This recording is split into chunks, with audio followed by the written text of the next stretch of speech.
Atos capítulo 16, a partir do verso 19 até o 26.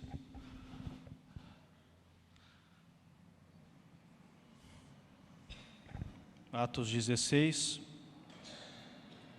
do 19 ao 26. O estudo de Romanos, se Deus quiser, continua na próxima semana. Romanos não, Deuteronômio. Estudo de Deuteronômio, Romanos já passou já. Então, acho que era 12 homens e um segredo, que era o tema, não era isso? 12 homens e um segredo.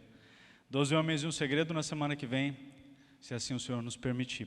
Hoje nós vamos meditar em Atos capítulo 16, do 19 ao 26, e assim nos diz a palavra do Senhor. Vendo os seus senhores que se lhes desfizera a esperança do lucro, agarrando em Paulo e Silas, os arrastaram para a praça, à presença das autoridades. E levando-os aos pretores, disseram: estes homens, sendo judeus, perturbam a nossa cidade, propagando costumes que não podemos receber nem praticar, porque somos romanos. Levantou-se a multidão unida contra eles, e os pretores, rasgando-lhes as vestes, mandaram açoitá-los com varas. E, depois de lhes darem muitos açoites, os lançaram no cárcere, ordenando ao carcereiro que os guardasse com toda a segurança. Este, recebendo tal ordem, levou-os para o cárcere interior e lhes prendeu os pés no tronco. Por volta da meia-noite, Paulo e Silas oravam e cantavam louvores a Deus, e os demais companheiros de prisão escutavam. De repente sobreveio tamanho terremoto que sacudiu os alicerces da prisão. Abriram-se todas as portas e soltaram-se as cadeias de todos. Até aí. Vamos orar? Mais uma vez, né? Senhor Deus, obrigado a Deus pela leitura da Tua Palavra. Nós te bendizemos porque temos a liberdade de culto e estamos na Tua presença, Senhor, para ouvir a Tua voz. Há um povo, ó Deus, que tem ansiado por aprender mais de Ti. E isso não tem vindo de nós mesmos, mas é o Teu Espírito Santo quem tem produzido no nosso coração esse desejo tão especial de estar perto do Senhor. Nada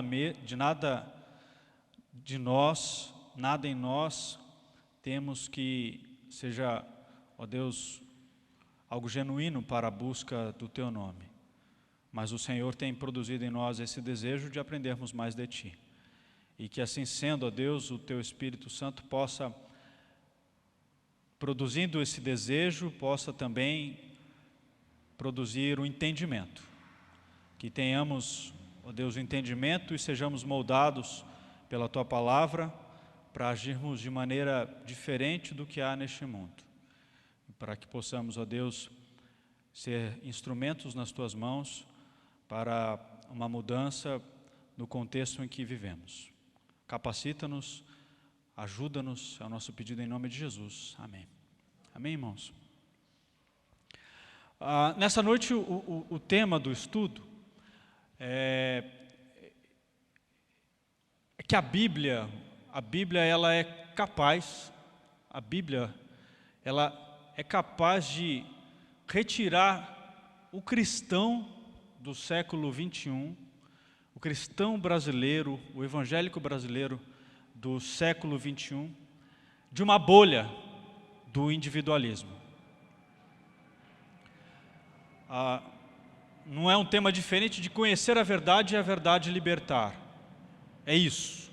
Mas trazendo para um campo um pouquinho mais aberto do que temos vivido, do que temos ouvido, no contexto no qual nós estamos inseridos. Eu queria meditar com os irmãos nessa noite, para que os nossos olhos se abram a uma postura que vai de encontro, que é muito diferente daquilo que nós vemos na maioria dos lugares, das portas que se abrem se chamando de igreja.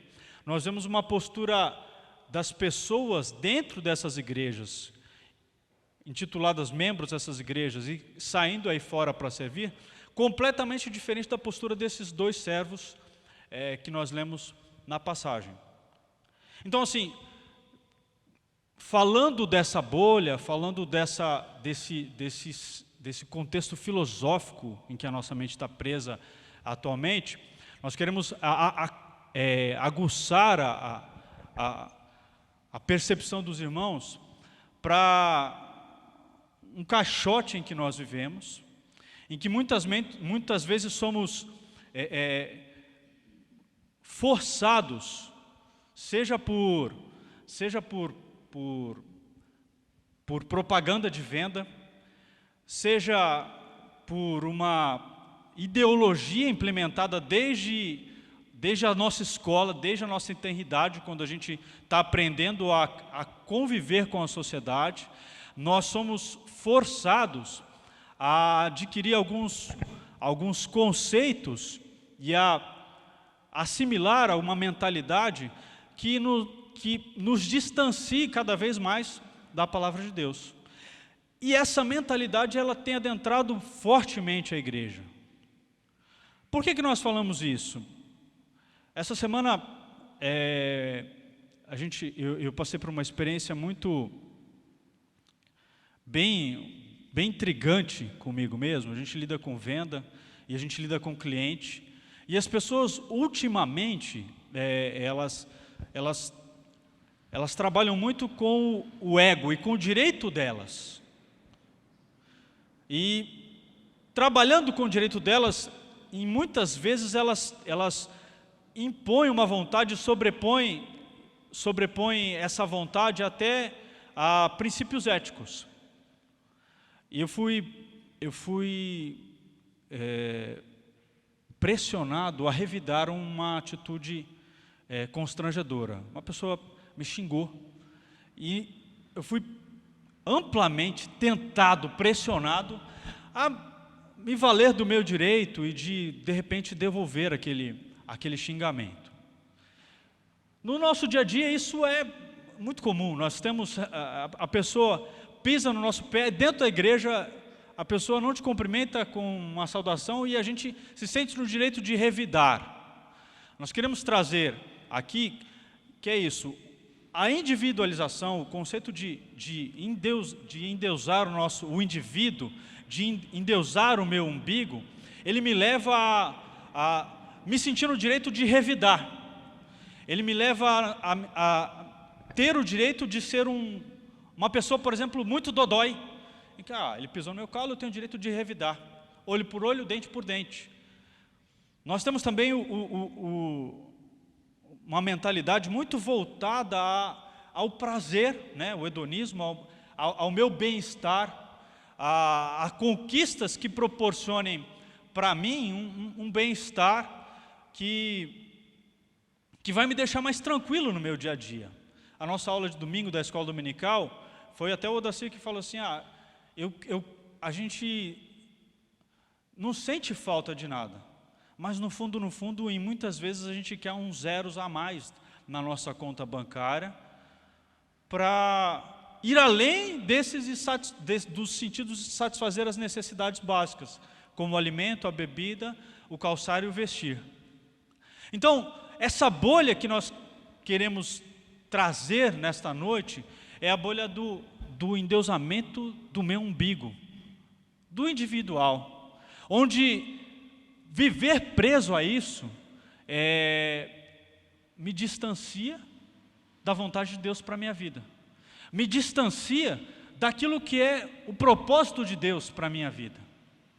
Vejam, amados irmãos, que a passagem que nós lemos, ela relata um momento histórico do início do Evangelho, do início da igreja, e motivados por uma visão do Espírito Santo, Paulo ele sai de uma região e vai para a Macedônia para pregar o Evangelho.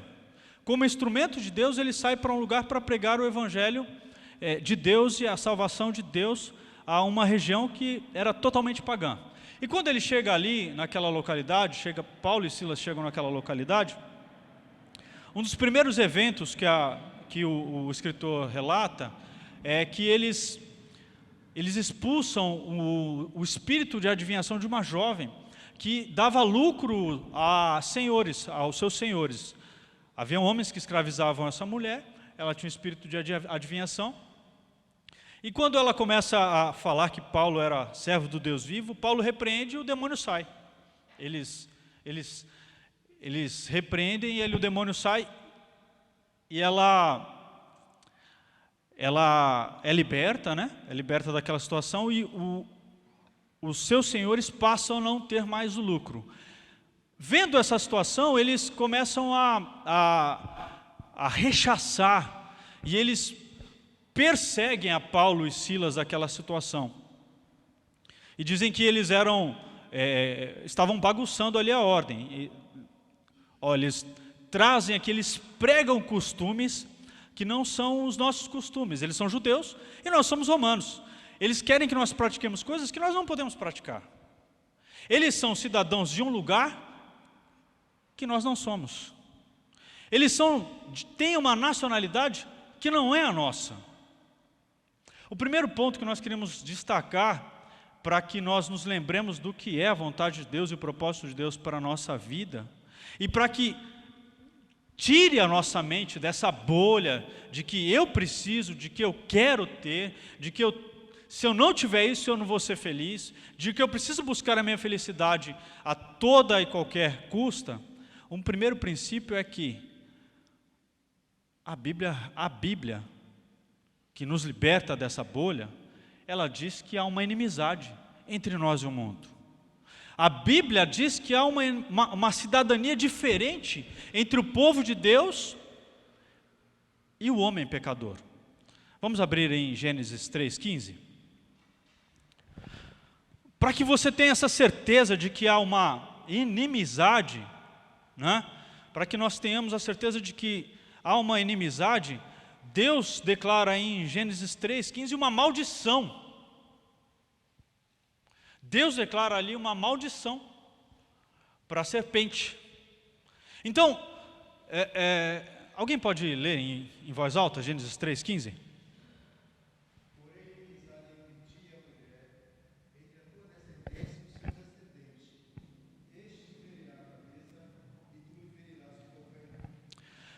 Ali o homem havia acabado de pecar, né? E Eva, como comeu primeiro do fruto, há uma ordem aqui nas maldições que Deus profere à serpente, a Eva e depois a Adão, né? A sequência do pecado é a tentação do tentador, a ceder à tentação da mulher e depois ao homem que ouve a voz da sua mulher. Mas a maldição vem em ordem contrária. E ali a serpente, o Senhor Deus diz para ela que haveria inimizade entre a semente da serpente e a semente da mulher.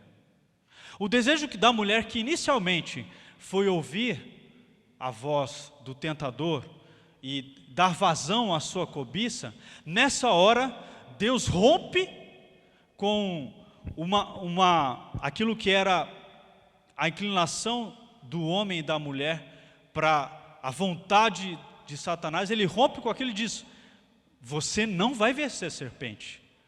Você pensa que você ganhou aqui porque o homem cedeu à tentação, mas não é. Haverá inimizade. E vai vir alguém que vai da semente da mulher que vai redimir. Você vai ferir o calcanhar dele, mas ele vai esmagar a tua cabeça. Então o primeiro conceito para que vocês tenham um entendimento, e para que nós tenhamos um entendimento de que a nossa postura deve se assemelhar daqueles homens que saíram para pregar o Evangelho, que ouviram a voz de Deus, é que existe uma inimizade entre a semente da mulher, a semente de Deus e a semente da serpente. Esse é um ponto pré-estabelecido na palavra de Deus. Nós podemos ver isso no decorrer da Bíblia. E aqui vem um parêntese sobre a mensagem de domingo, muito importante para cada um de nós. O mundo e o evangelicalismo brasileiro perdeu completamente a noção de salvação. Mas o que a Bíblia vem para mostrar é salvação. A Bíblia nos fala de Gênesis e Apocalipse da salvação de Deus, do plano redentivo do Criador, né? Então, na Bíblia nós vamos encontrar essa salvação. E em falando de salvação, não há que se importar se eu vou viver uma vida plena e satisfatória aqui ou não. E é isso que nós perdemos de vista no nosso contexto atual. Está muito longe de nós isso. Às vezes a gente passa 6 dias da semana pensando no dinheiro que eu vou conquistar, na posição que eu vou conquistar, no bem que eu vou conquistar, no bem que eu vou comprar. Passo a semana inteira maquinando a roupa ou a maquiagem que eu vou comprar. E deixo para olhar o que a Bíblia tem a me dizer no domingo, num dia depois. Uma separação muito distante. E vejam, amados irmãos, o contexto da Bíblia que nos fala de salvação é inimizade. Você é um eleito de Deus. O Senhor nos elegeu antes da fundação do mundo. E nessa eleição, Ele colocou dentro do nosso coração uma inimizade contra a serpente. O mundo jaz no maligno. A postura daqueles homens, vejam que a referência nossa aqui na Bíblia, nós pegamos um texto da Bíblia, mas nós vamos ver isso em vários momentos da palavra de Deus, essa posição antagônica de inimizade. São os israelitas e os egípcios. Havia praga, trevas na região do Egito, mas em Gósen havia o quê? Luz. Luz. Havia luz. Há trevas aí fora, mas no meu e no seu coração deve haver luz. Há amizade da luz com as trevas? Por que nós passamos 6 dias então da nossa vida pensando em conquistar aquilo que não é pão? Pensando em gastar o nosso suor naquilo que não é pão. Então, o primeiro conceito que nós aprendemos com estes homens e que está afirmado na palavra de Deus é o conceito da inimizade. É a inimizade entre a semente da serpente e a semente de Deus, aquela que foi comprada pelo sangue de Cristo Jesus. Amém? Os irmãos conseguem gravar isso? É importante nós gravarmos isso. E isso não veio somente dessa passagem, começou lá, né? Aqui os teólogos dizem que é o primeiro anúncio do Evangelho, proto-evangelho, em Gênesis 3,15. Nós temos também lá na história de Caim e Abel, as 2 sementes.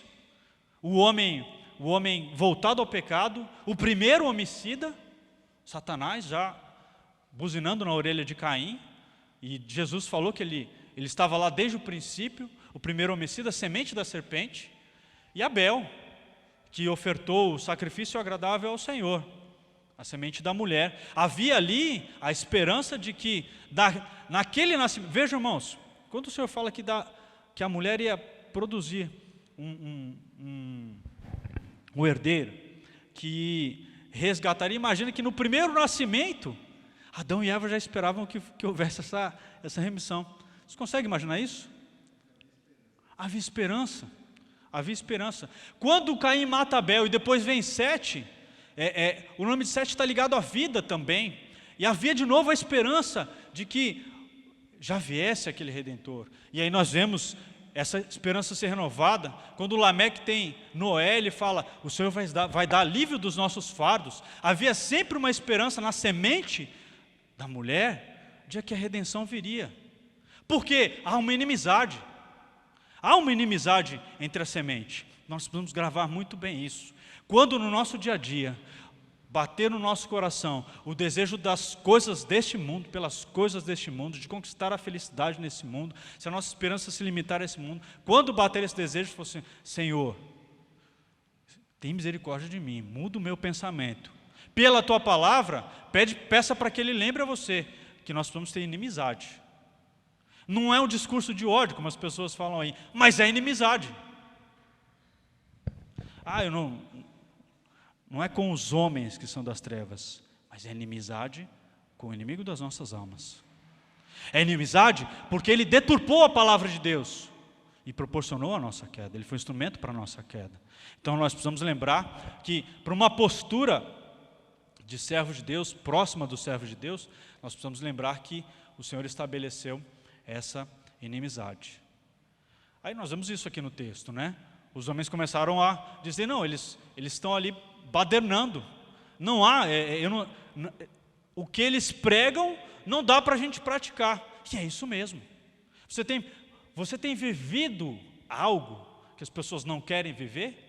Louvado seja o nome do Senhor. Se a tua postura, se a tua forma de vida, se a tua mensagem é aquela que o homem carnal não quer viver, Deus está sendo glorificado na nossa vida. Agora, se a nossa mensagem é, eu cheguei com um carrão e quero mostrar esse carrão, é amizade com o mundo. Está mais perto da amizade com o mundo do que da inimizade contra a serpente. Então, primeiro eles atenderam o chamado, e quando chegaram lá, a mensagem deles já causou um rebuliço. E não batia. Então, antes que nós tenhamos a vontade de sermos amigos do mundo, que o Senhor opere na nossa palavra e na nossa forma de vida, essa vontade e essa palavra diferente, que gere inimizade com os conceitos que estão no mundo. Esse é um primeiro conceito para livrar a gente dessa bolha do individualismo.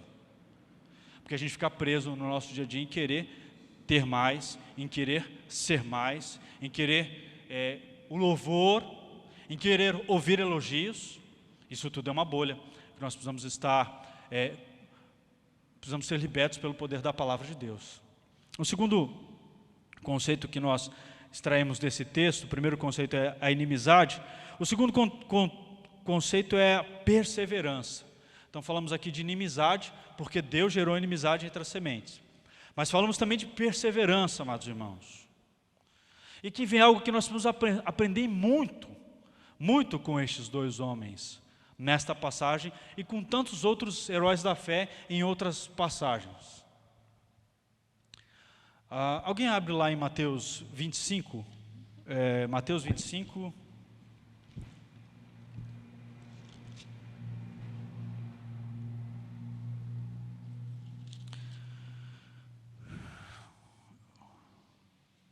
Mateus 25, versículo 6.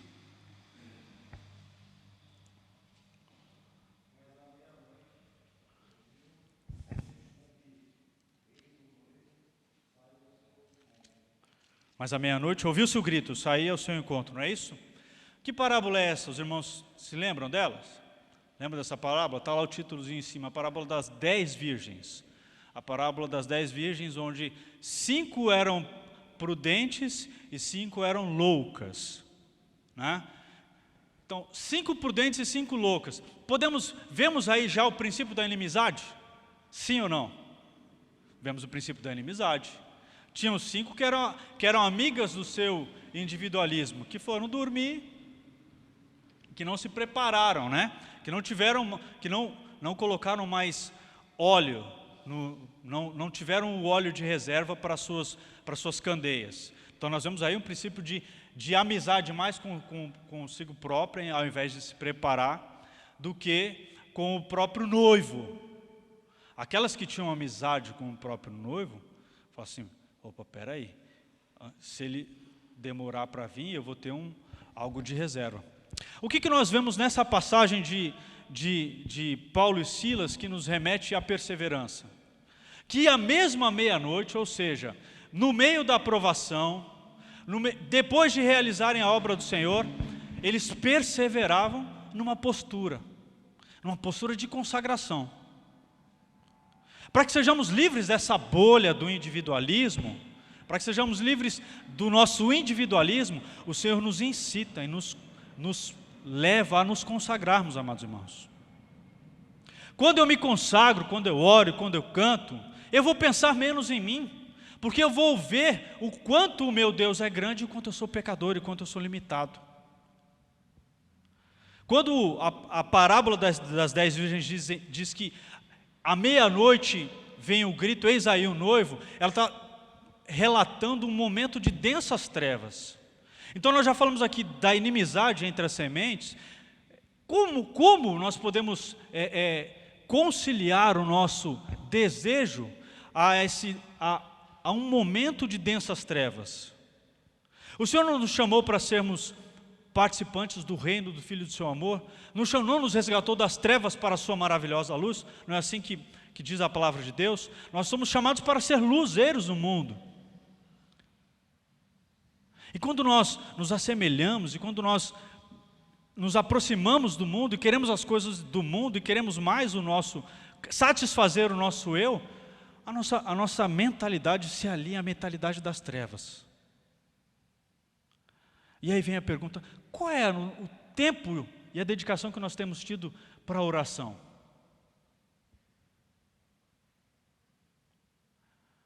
O nosso Salvador disse que nós devemos vigiar e orar. E parece que isso é uma regra do discípulo. O discípulo falha em vigiar. Porque quando ele chamou os discípulos para orarem lá no Getsemane, eles estavam dormindo, não puderam vigiar nenhuma hora. O nosso tempo de dedicação à oração tem sido muito curto. E talvez ele denote, talvez ele demonstre que nós estamos realmente mais preocupados conosco mesmo, com o meu bem-estar, do que com o bem-estar do reino de Deus, do que na verdade do que é a vontade de Deus para a nossa vida. Então o segundo conceito aqui é de perseverança, de vigilância, porque se não for assim, nós não vamos estar atentos àquilo que é a vontade de Deus para essa última hora, a hora de densas trevas. E a nossa luz vai se apagar. Não no sentido de perdermos a salvação, mas no sentido de fazermos a diferença. Cantamos ainda aqui o hino que fala de querer ser um vaso de bênção. Querer ser um vaso de bênção vai passar pela ação de orar. Querer ser um vaso de bênção vai passar pela ação de perseverar. Nós precisamos confessar esse pecado diante do Senhor. Temos orado pouco. Talvez você tenha uma vida de oração. O Espírito Santo pode testificar no seu coração que está tudo bem, mas os frutos da nossa geração, eles nos levam a crer que a nossa vida de oração é muito pouca. E a gente ouve mais e mais falar, e a gente não faz nada para ser diferente. A gente fala assim, eu ouvi nesses dias uma frase, vai num show gospel, vê quanta gente tem lá, bate uma foto da reunião de oração no meio da semana. Paulo e Silas à meia-noite, no meio da provação, não considerando a vida deles, como diz lá em Hebreus, não considerando a vida deles valorosa, eles perseveravam na oração e cantando louvores. Então o primeiro conceito é de inimizade. Nós precisamos nos lembrar que o Senhor colocou no nosso coração inimizade contra a semente da serpente. E Ele nos lembra que nós devemos perseverar. Para sermos libertos dessa bolha, do contexto atual, do que é pregado aí fora, você vai ver que em muitas igrejas, o que vai ser pregado é que você vai ser bem-sucedido, que você vai ter paz. Você pode ligar a TV e você vai ver que a ênfase vai estar numa cura. Vem para cá que você vai ser curado. Vem para cá que você vai ser abençoado financeiramente, né? É o que mais nós temos ouvido. Muito diferente do que Paulo e Silas fizeram. Eles vejam, não consideraram a vida deles valorosa em si. Eles não retrucaram, a ação deles, aqui nesse instante até agora, foi propagar uma mensagem. Não foi retrucar, nem dizendo que eram cidadãos romanos. Foi só depois que isso aconteceu. Não foi de devolver com a mesma moeda a ofensa que estavam recebendo. Não foi de dizer, mas eu não sou merecedor disso, isso está errado comigo e eu vou brigar. Porque esse também é um conceito atual, que quer entrar dentro da nossa família. Você deve brigar pelos seus direitos. É muito melhor orar. Você não vê até nessa hora Paulo e Silas brigando pelos seus direitos. Quando deu, não sei que horário que foi, quando eles chegaram, mas quando deu meia-noite, num momento de densas trevas, no momento da maior escuridão, no momento em que o pecado toma conta de tudo, Ao invés de confiarmos no nosso braço e na força do homem, a gente precisa ir dobrar os nossos joelhos. A gente precisa entrar no nosso quarto e falar com o nosso Pai que está em secreto, como nos ensina o Senhor. Mas não somente isso, eles perseveravam orando e cantando. E aí é que é o legal, porque vem a terceira atitude. A gente já vai acabar o terceiro conceito que nós precisamos ter dentro da nossa mente para nos libertarmos desse evangelicalismo moderno, que é o do trabalho. Eles oravam, e quando oravam estavam alimentando a si, mas eles cantavam, e a palavra de Deus diz que quando eles cantavam, os outros presos ouviam o que eles estavam cantando. Certamente a alma que recebeu a salvação, que conheceu o Senhor, não cantava nenhum samba, nem um funk, não cantava as letras do mundo, cantava da sua salvação, cantava que conhecia o Deus vivo, cantava certamente, o que ele falava, acho que o que ele sabia falar era, Paulo, o que ele cantava mais é que uma luz apareceu para ele no caminho de Damasco. Ele que era um cego religioso, passou a ver o Jesus vivo revelado a ele. Certamente Paulo cantava disso, na estrada de Damasco. Digamos que ele fez uma música ali, na estrada de Damasco, uma luz brilhou no meu caminho. E ele dizia para mim, Saulo, Saulo, por que você me persegue? Quem és tu, Senhor? Eu sou Jesus a quem tu persegues. Era só disso que Paulo sabia falar. Paulo só pregava Cristo, morto e ressurreto, Cristo crucificado. E o Cristo que viveu e que ele viu com os próprios olhos. E ele estava cantando daquilo. Era isso que ele cantava. Se pregarmos mais. Ouvimos na semana passada, acho que semana passada foi o Congresso Jovens de Missões, não foi? Foi semana passada ou retrasado?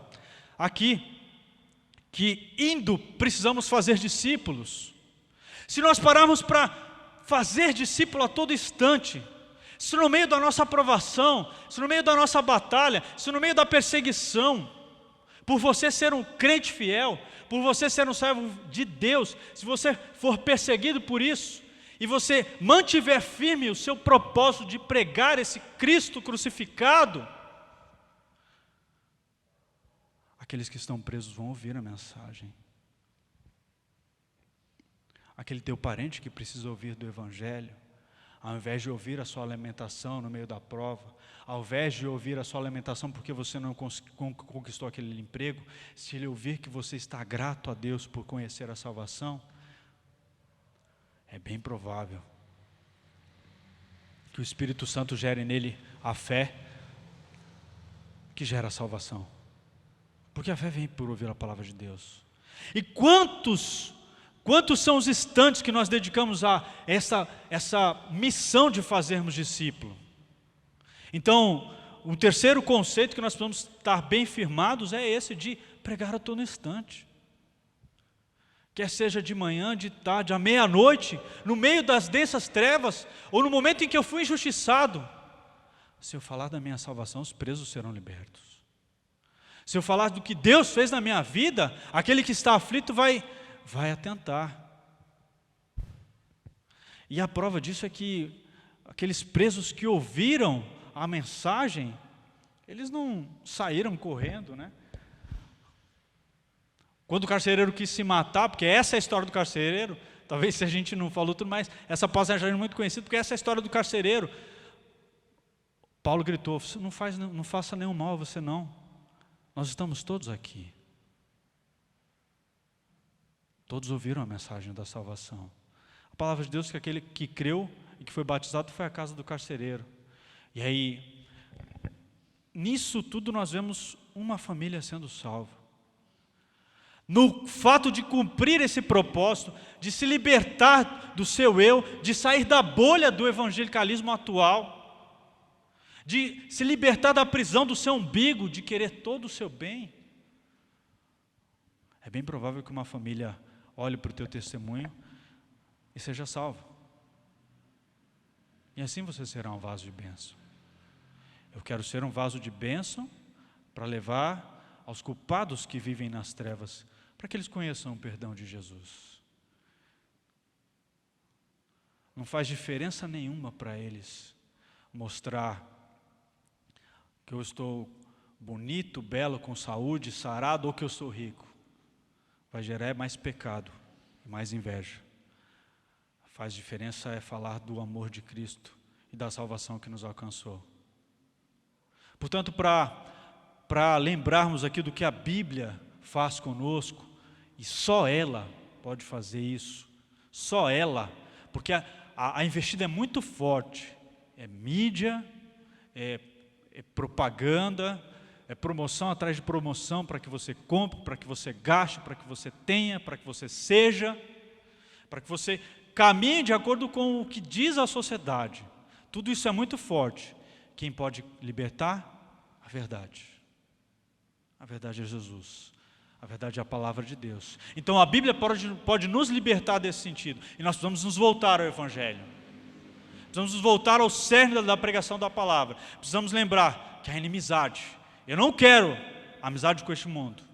Eu preciso perseverar unânime na oração, no partir do pão e na pregação da palavra, como era a igreja primitiva. E eu preciso fazer discípulo. Estamos bem distantes desse ideal. Mas o Senhor pode fazer isso conosco. À medida que essa porta se abriu hoje, à medida que ela se abrir, na medida que ela se abrir no domingo, para que a pregação da palavra seja proferida fidedigna todos os dias, o Senhor vai continuar fazendo isso no nosso meio. Agora cabe a nós acolhermos essa palavra e pedirmos ao Espírito Santo que molde o nosso caráter e mude a nossa postura nesses últimos dias. Se fizermos isso, o Senhor vai mudar o cenário, vai mudar a nossa sorte. Começa pela família que vai estar do lado da tua casa. Começa pela família que está na porta da frente, que às vezes a gente nem conhece lá no condomínio. Que esses cativos ouçam a voz de júbilo que está no nosso coração pela salvação. Que o Senhor nos abençoe. Vamos orar?